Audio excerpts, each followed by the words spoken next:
Welcome to NFL Daily, where we're always ready for an unexpected podcast. I'm Gregg Rosenthal here in the Chris Wesseling podcast studio with Jourdan Rodrigue, the same woman who just 20 minutes ago left the studio to get ready and move on with the rest of her day. And then we called her back because I first learned from your text that John Harbaugh has been fired as head coach of the Baltimore Ravens. That comes from our insiders at NFL Network and many other places. And so we're going to do a quick one about this. You will also have our great See You Next Tuesday show popping up in your feed on Wednesday, where we go through some awards and some holiday cards, and that's fun too. But man, John Harbaugh, there just aren't many coaches in this history, the recent history of the NFL that stayed in a job that long. He's the second longest head coach in terms of tenure in the league, but he's been the head coach of the Ravens for 18 of their 30 seasons. They've only had 3 coaches. Mark Jourdan had a couple years, and it was Brian Billick who won a Super Bowl. John Harbaugh won a Super Bowl, but it's been a while, and they decided this was the time to do it. I'll let you start anywhere that you want, Jourdan. Well, we had thought that this was a really genuine possibility. We've been banging this drum on NFL Daily for a while. The timing made sense. The timing of it made sense. You have made the great point multiple times, Gregg, that because the Ravens are a well-run organization and that they're a good team, that to look at the stall-outs that seem to happen to this team over the last couple of years and the lack of playoff runs and all of those things, that change was necessary. And I think it's also true, and I know that our friend Daniel Jeremiah believes this as well, that wherever John Harbaugh goes next is going to have an incredible ripple effect across the entire NFL. Yes. Even teams that currently have head coaches employed may think long and hard about this. And also that whoever the Ravens go with next, the process is sure to be thorough. And they want somebody there for the long term. All great points. Let's start about the impact around the league, because I do think that Harbaugh was the missing piece for this news cycle. And there were 6 openings before, and people thought it was going to be less of a year. Mike McDaniel in Miami feels like the obvious guy who could be in trouble because they might be a team that would want to go after John Harbaugh. There are 2 where there's smoke, there's fire flares for me. You know, when the hair on the back of your neck starts tingling a little bit. And these are the 2 for me. One, that the team has not definitively come out and said or stated that Mike McDaniel is staying, right? And we also have learned since that he's not going to be taking a huge role in the GM interviews to this point. The second was, I reported this, ESPN initially reported this, and I confirmed this afternoon via a source, that Chad Alexander, the assistant general manager of the Jim Harbaugh-led Los Angeles Chargers with former Ravens assistant Joe Hortiz, he will be interviewing for the Miami Dolphins general manager position. So if we're going to do the windy pointing, yes, the little what's going on in Miami, to me, the red flags point toward, first of all, the Dolphins, I think, rightfully going through all of their options here, which is if Mike McDaniel stays in place as the head coach, I think it's fair to say that's a big if at this point with Harbaugh loose. Yeah. Then they are looking at 3 candidates who he has worked with previously in San Francisco. Among those 3, I believe Josh Williams to be the favorite. Now, they're also looking at other candidates, including our guy, Alec Hallaby, who we have a great deal of respect for on this show. Assistant GM of the Philadelphia Eagles, and John Eric Sullivan, who is an executive in Green Bay at this point. So to me, this Miami Dolphins team is doing a lot of what ifs and research with the opening of these interviews. Chad Alexander was not included in the initial announcement of candidates that the Dolphins were going to bring in to be interviewed by the team. This leaks out today, this morning, just an hour before it leaks that John Harbaugh has been fired by the Baltimore Ravens.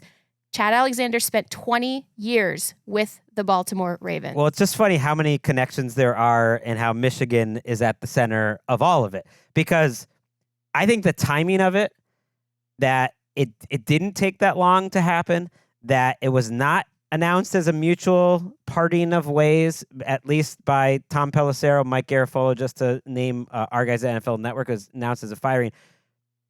The Ravens didn't want to wait around either. And you just kind of, again, start connecting the dots. Jesse Minter is going to almost certainly be a candidate in Baltimore because of his and history in Las there. Vegas. Potentially in Las Vegas. Who knows? Maybe in Miami. Stephen Ross, who has really strong ties to Michigan. Mm-hmm. And obviously John Harbaugh and Jim Harbaugh, and you're talking about Chad Alexander. Timing matters here, and the Ravens might not have wanted to wait around too long because some of the people that they want to talk to, Minter specifically, they don't want him to take a job elsewhere. And similarly, like the Dolphins are getting their ducks in a row for many different possibilities. Yes. The interesting part about all this is there's no guarantee that they can close that deal and get John Harbaugh because he could have interest from other organizations. Giants reporters have more or less reported and hinted around in the last day or two that if Harbaugh were to become available, that he would be a person that they would want to talk to. Who knows if another Michigan connection, Tom Brady, would want to talk to John Harbaugh in Las Vegas. So Miami's in a really interesting situation where they're like, well, if we're ranking the options, McDaniels maybe 2, or I don't know if there's someone else like a 3 behind Harbaugh, but we got to see if we can get Harbaugh first. And it's all going to be fascinating over the next couple of weeks. And frankly, even though, I'm not happy for a guy to lose his job, but I'm kind of happy because I wanted to see another coach with Lamar Jackson, number 1. That's why I think it made sense. I just think you had to find another coach for him at some point. And then number 2, it's going to be good content, like a lot of backroom trading. There's like a lot speculation, of hiring, machinations, emergencies, right? Because this is a situation where John Harbaugh 100%, even in ways that Jim Harbaugh did not possess when he was looking into rejoining the NFL. John Harbaugh has the catbird seat here. John Harbaugh will have multiple franchises, whether they currently have a Jim was kind of begging for jobs, and people wouldn't hire him. People were a little off put by all of that.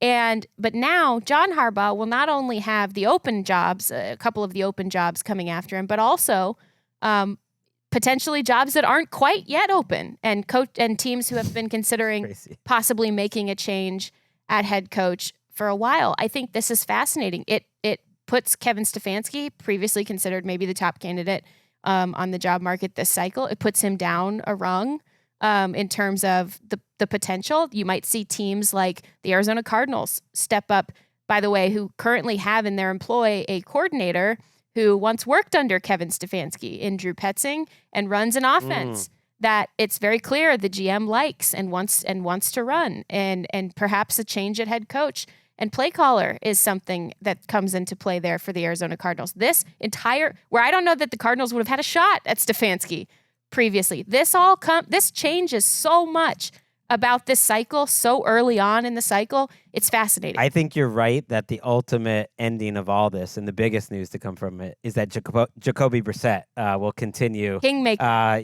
With reuniting with Kevin Stefanski in Arizona. But that all could happen.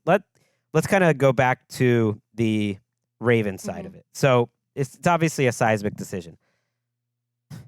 The Ravens, when they fired Brian Billick, I know he was coming off a bad year, but he had won a Super Bowl not too far in the distant past and had a lot of success there.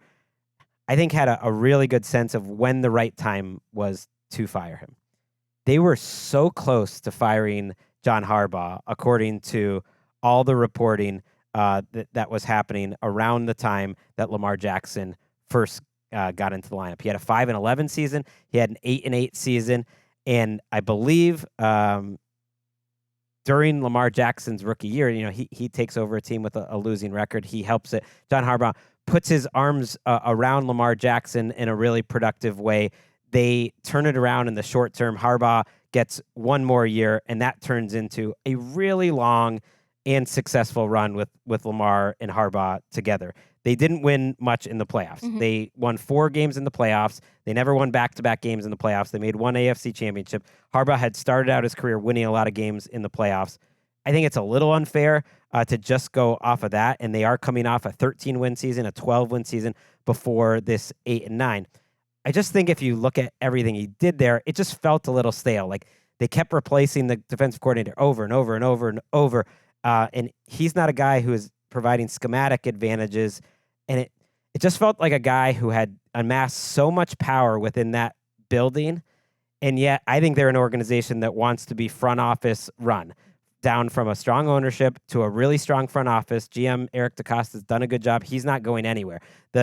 To me, the real strong people in this organization are Ozzie Newsome and then Eric DeCosta. And so I think ultimately, as much as they want a coach to come in and be a part of this team for the next decade plus, that they would feel comfortable because they have such a strong organization in place. And that's why I've seen a lot of Ravens fans be like, good luck trying to find someone better than him. Or I think trust in your organization, that sometimes great things end. Yeah. You know, it's a great marriage. It was a great professional partnership, and it was 18 freaking years. I mean, that's a long time. Because of the strength of the front office, and it's not just the GM, it's also the tenure of the executive assistants who work right under the GM. It is also the tenure of the scouting department. It's the language of evaluation and team building that take a roster and turn it into a team, into an ecosystem. That is what the Ravens have been so good at. It is the rare case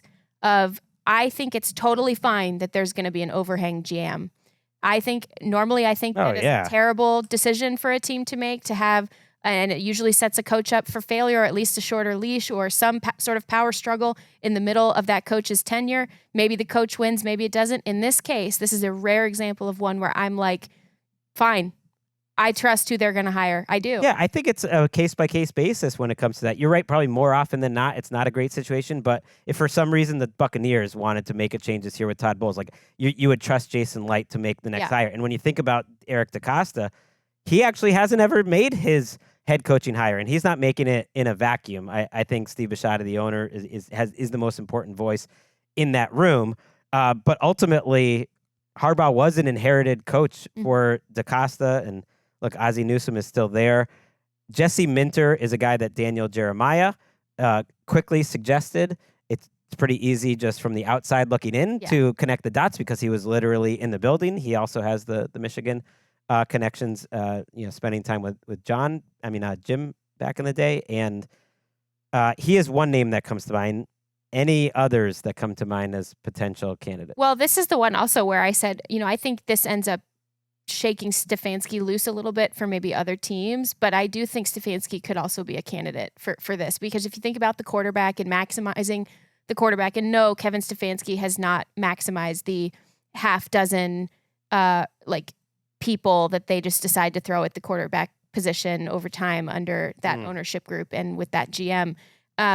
I think he's got this type of coaching ability still in him. And I think that in terms of his leadership ability and the sort of the tenor that he sets throughout an organization when he's with competence, we've seen it before he got sucked into the Browns' black hole here. And I think he could do it again. I like that offense with that quarterback, the Kubiak system. I like it. I think that's what it's all got to be about. And I've never bought that Lamar Jackson was going to be traded this offseason. I still don't. I mean, in theory, it's possible that they could put some feelers out and see what they could get. I just don't think they're dumb like that. It's not the time to do it. If the time to do it would be, let's see Lamar Jackson with a new head coach, with a new system, with a fresh start. And if after a year or two of that, and you might say, well, the trade value will go down a little bit. It is so hard to find Lamar Jacksons. In the 3 seasons previous to this last one, he finished first, and second in MVP. I mean, what are we even talking about here? It's in the same way that I thought that they would maybe make a change, that they wouldn't be afraid to move on from Harbaugh now, just because I think they make moves that make sense. it doesn't make sense to move on from Lamar Jackson. You change the coach and you see if a new coach can help to improve whatever it is that you're not thrilled with Lamar Jackson. I'm not trying to say it was an either or. I'm certainly not trying to say that. But if you're going to decide between the two, right, the GM clearly made his decision and the ownership group clearly made their decision. Your colleague Diana Rossini is reporting that a key sticking point in negotiations were Harbaugh not wanting to move on from Todd Monken, the offensive coordinator. I think these after the fact reasonings come out that they might, make someone look better, that makes Harbaugh look better. Who knows? I have a feeling like if they're coming into that meeting, they kind of know what is the likely outcome of that meeting. But that was part of it too, and it's something to consider. That I think Monken did a pretty good job overall. He's a good coordinator. He will be a really popular name in the coordinator interviews, and he is getting a couple head coaching. I think he is getting a Tennessee interview. Yeah. The fact that this came out though, we just keep forgetting about the Titans in the mix on all of this too. Yes. By the way, in their once again rearranged infrastructure. You know what I think though? I think that coming out is a somehow, and I don't want to trace it. I don't know where it came out from or whatever, but that's John Harbaugh saying Todd's coming with me. Because if he's not willing to move on from him, that's loyalty. That's kind of saying Todd Monken's coming with me wherever I go. And it's painful. This is a guy who, like I said, had an incredible amount of power in that building and amassed it and maybe wielded that power. It happens. Anyone that's in a place that long, is entrenched. He was like an institution. He's literally been the head coach of the Ravens almost the entire time I've covered the NFL, and way more than half of the organization existing. And so, I think it hurts your pride when you get let go, essentially, and you want to make it look as good as you can afterwards. That Mike Preston article to me was, I don't know if it was the canary in the coal mine, but when I saw the Mike Preston article that was really burying Lamar Jackson and had a little bit of, they have to make a decision about Harbaugh too, but really posited as, hey, they should trade Lamar Jackson. It did feel like the moment where you can't imagine these two guys, Harbaugh and Lamar Jackson, coming back together. And I have a feeling we're going to get reporting about, how that relationship happened. And these things happen in sports. And you know what? I'm not worried about John Harbaugh. He's going to land on his feet. He'll be fine. He'll be fine. Fine. I had thrown out the idea of Mike McDaniel to Baltimore because I would like to see that. There was a nagging part of me that was like, I don't know if the Ravens would actually do that. Is that a Ravens type of move? I don't know. I asked around, and he might not be the type of guy. I think they want to have a guy. I think he would be set up for success there. A lot of people would, because I think it's a strong organization. You have Lamar Jackson. But he might not fit the profile of the long-term type of decision that you're talking about. A guy that they want there for the next 10 to 15 years. He might not be like what they look for in a Raven. And a guy like Stefanski or Jesse Minter might a little more. I would just say, too, on that point, because I respect that opinion a lot, but I think there are a lot of people in the league, there were at the time, and there are still now, who dramatically underestimate the stuff that Mike McDaniel is made of. Hey, now, I like that. And I agree. But they might be some of those people in the league that I agree. think that. And, no, I agree. That's what I'm saying. Yeah, I agree. It is really funny. Funny is the wrong word, but to imagine the world where that kick went through the uprights the other night. It is. Do you think Mike Tomlin would still be working for the Steelers if that kick went through the uprights? Hey, we still have to kind of see what shakes out for Mike Tomlin after the end of the season, too. I mean, how about Ravens coach Mike Tomlin? No, that's a joke. Ooh, 1,000 people just threw their phones or their TVs or however they're listening and watching this. This is what we talked in our other show, our show that's going to seem very dated now because we recorded it previous to this. It's coming out Wednesday. We'll edit out any of the Ravens parts. But Eric's good like Eric's that. got it. Yes. But it really is this beautiful poetry, often bittersweet that football is, that it was on a special teams play. The last play of his coaching tenure, the last shot of John Harbaugh walking into the locker room that any person has of his coaching tenure is him putting his arm around a distraught Tyler Loop and showing in that moment the stuff he's made of. And I'm not wholly convinced that Harbaugh is going to be a great hire. I think two things can be true. I think he can be a good idea for a team like the Raiders or the Dolphins. That the concept of John. Yeah, no, I think he's a good hire. I think it's okay to point out that he's 63 years old, that he is a different sort of coach where he's not bringing his offense, his defense. So it's really about the kind of building that he can create, not just culture, but literally the hires, the coordinators, everyone that's going to join him.